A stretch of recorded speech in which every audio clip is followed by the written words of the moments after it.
আগামীকাল আমাদের Indian secular ফ্রন্টের পক্ষ থেকে তিলোত্তমার খুনিদের সর্বোচ্চ শাস্তি এবং যারা এর সাথে জড়িয়ে আছে প্রত্যেককে গ্রেপ্তারের দাবি নিয়ে, প্রিয়াঙ্কা হাসদার খুনিদের সর্বোচ্চ শাস্তির দাবি নিয়ে এবং পুলিশি অরাজকতা, পুলিশ কাস্টাডিতে যেভাবে পুলিশ অত্যাচারে মারা যাচ্ছে বা গিয়েছে, প্রকৃত যারা এর সাথে খুনি যারা দোষী পুলিশের মধ্যে তাদেরকে শাস্তির দাবিতে এবং সারা রাজ্যে যে অরাজকতা চলছে, স্বাস্থ্য ব্যবস্থা তলানিতে চলে গিয়েছে, ল অ্যান্ড অর্ডার সিচুয়েশান আজকে কোন জায়গায় এসে দাঁড়িয়েছে, এই সমস্ত বিষয়গুলোকে নিয়ে আমরা একটা প্রতিবাদ মিছিল আছে।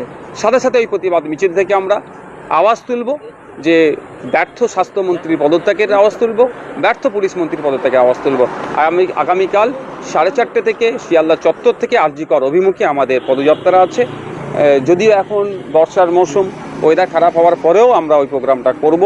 যারা আসবেন তাদের কাছে অনুরোধ এটাই, প্রত্যেককে যদি নিজের দায়িত্বে একটা করে ছাতা বা এই ধরনের করে রেনকোট বা এই ধরনের নিয়ে বর্ষাতে নিয়ে আসেন তাহলে ভালো হয়, কারণ এই সময় বৃষ্টির পানিতে ভিজলে অনেকের শরীর অসুস্থ হতে পারে।